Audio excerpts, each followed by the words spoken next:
അച്ഛൻ വഴിക്കും അമ്മ വഴിക്കും എനിക്കങ്ങനെ ഒരുപാട് ബന്ധുക്കളൊന്നുമില്ല. അല്ല, ഞങ്ങളെക്കാളും ബുദ്ധിമുട്ട് നമ്പ്യാർ സാറിനായിരിക്കുമല്ലോ. എത്ര പേരെ ക്ഷണിക്കാനുള്ളതാ. എന്താ എന്താ വിളിച്ചത്? സാറെന്നോ? ദേ, ആ വിളി വേണ്ട, മുത്തച്ഛൻ അങ്ങനെ വിളിച്ചാൽ മതി.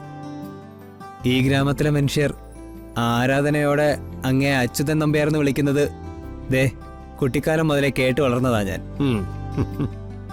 ഒരു സുപ്രഭാതത്തില് ആ വലിയ മനുഷ്യനെ കയറി മുത്തശ്ശാന്ന് വിളിക്കാൻ പെട്ടെന്ന് എന്റെ നാവ് വഴങ്ങത്തില്ല. പതുക്കെ ഞാൻ ശരിയാക്കി എടുത്തോളാം. അതിനായിട്ട് കുറച്ച് സമയം എനിക്കൊന്ന് അനുവദിക്കണം.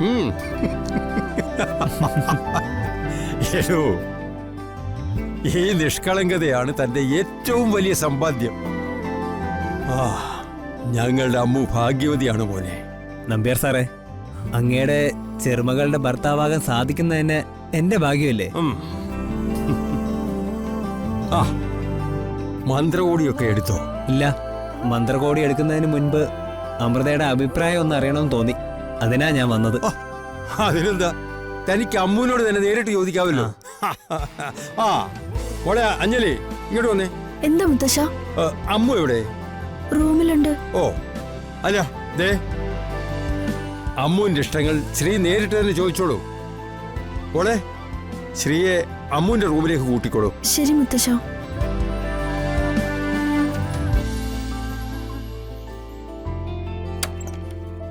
വരൂ. പോയിട്ട് വാ, ചെല്ലടോ.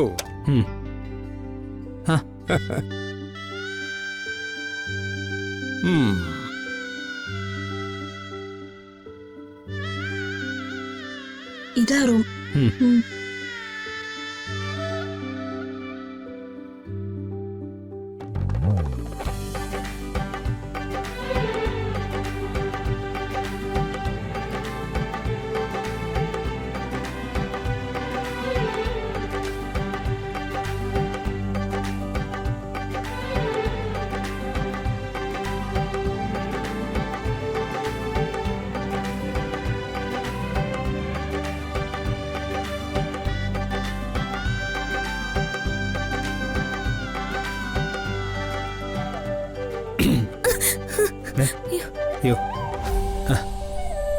സോറി, ഞാൻ എന്താ എന്താ ഇവിടെ?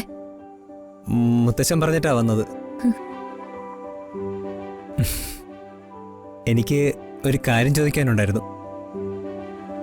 എന്ത് കാര്യം?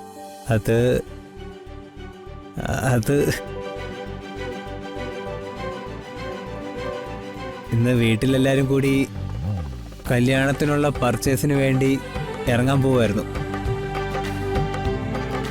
മന്ത്രകോഡ് സെലക്ട് ചെയ്യുന്നതിന് മുൻപ് അമൃതയുടെ ഇഷ്ടം കൂടി അറിഞ്ഞാൽ കൊള്ളായിരിക്കുമെന്ന് മാളൂട്ടി പറഞ്ഞു. സാരി ഏത് നിറത്തിൽ വേണമെന്നാണ് എന്നുവെച്ചാ ഏത് കളറാണ് ഇഷ്ടം? കളർ ഏതായാലും എനിക്ക് ഒരുപോലെ തന്നെയാ. എല്ലാ കളറും അമൃതയ്ക്ക് ഒരുപോലെ ചേരും. എന്നാലും ഫേവറേറ്റ് കളർ ഏതാണെന്ന് പറഞ്ഞാൽ